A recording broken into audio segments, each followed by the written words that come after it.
रोज भाजीला काय करायचं हा प्रश्न तुम्हालाही पडत असेल ना. आणि नेहमीच्याच भाज्या खाऊन आपल्याला खूप जास्त बोरही होत असतं.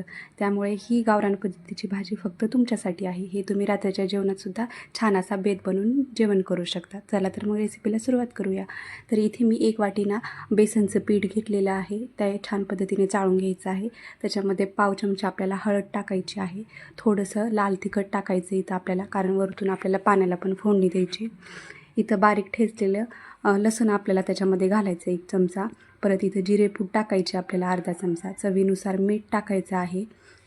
ही सगळी जिन्नस ना थोडेसे कमी प्रमाणातच आपल्याला वापरायचे आहेत, कारण आपल्याला या भाजीला वरून फोडणीमध्ये पण हे सगळं वरतून घालायचंच आहे. त्याच्यामुळं कमी प्रमाणात यूज करा. थोडंसं पाणी टाकून ना इथं आपल्याला घट्ट असं गोळा मळून घ्यायचा आहे. आता डाळीचं पीठ तर तुम्हाला माहितीच आहे किती चिकट असतं.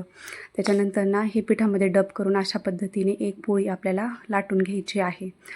1 वाटी पिठामध्ये 1 पोळी इझिली लाटली जाते. आता हे जास्त जाडही नाही आणि एकदम पातळही नाही, अशा पद्धतीने ना थोडीशी मीडियम टाईप आपल्याला लाटून घ्यायची आहे, चपातीपेक्षा थोडीशी जाड.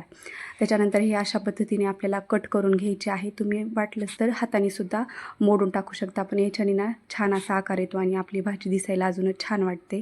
आता इथं तेल गरम करायचं आहे आणि सगळ्यात पहिले तर जिरे टाकून घ्यायचे आहे आपल्याला. जिरे तडतडल्याच्यानंतर आपल्याला इथं लसण टाकायचं आहे.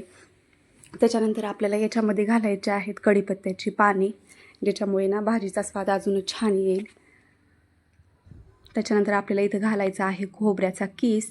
आणि हे ना गॅस बंद करून तेल तापलेलं असतानाच टाका, कारण खूप जास्त लवकर परतले जातात. त्याच्यानंतर याच्यात आपल्याला टाकायचे गरम मसाला थोडासा. परत अर्धा चमचा टाकायचा आपल्याला कांदा लसूण मसाला.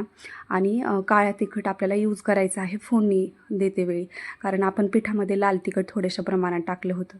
आणि इथून चवीपुरतं मीठ आपल्याला ॲड करायचं आहे. आता पिठामध्ये हे ऑलरेडी जिन्नस आहे, त्याच्यामुळे ना व्यवस्थित आपल्याला पाहूनच टाकायचं आहे, कारण मग खूप जास्त तिखट आणि खूप जास्त खरट होण्याची शक्यता असते. त्याच्यामुळं व्यवस्थित आपल्याला मोजमाप करूनच ते टाकायचं आहे. आता इथे पाण्याला छान उकळी आलेली आहे, तर त्या वड्यांना आपल्याला याच्यामध्ये टाकून घ्यायच्या आहेत. जरी टाकतेवेळी ते चिटकलेले असल्या तरी उकळीमध्ये सोडल्याच्या नंतर ते सेपरेट होतात. इथं तुम्ही पाहू शकता.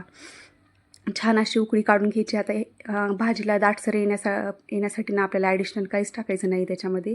ह्या वड्यांना पिठाच्या असल्यामुळे उकळी मारल्याच्या नंतर ते आपणच दाटसर होत जाते. इथं पाहू शकता तुम्ही असं दाटसर होतं. आणि गार झाल्याच्या नंतर तर ही भाजी अजूनच घट्ट अशी होते. त्याच्यामुळं पाणी उकळीसाठी टाकते वेळी ना थोडं जास्त टाकायचं आहे, कारण पिठाला शिजायला पण टाईम लागतो वड्यांना. अशी वड्यांची भाजी तयार आहे. व्हिडिओ आवडला असेल तर लाईक सबस्क्राईब करा.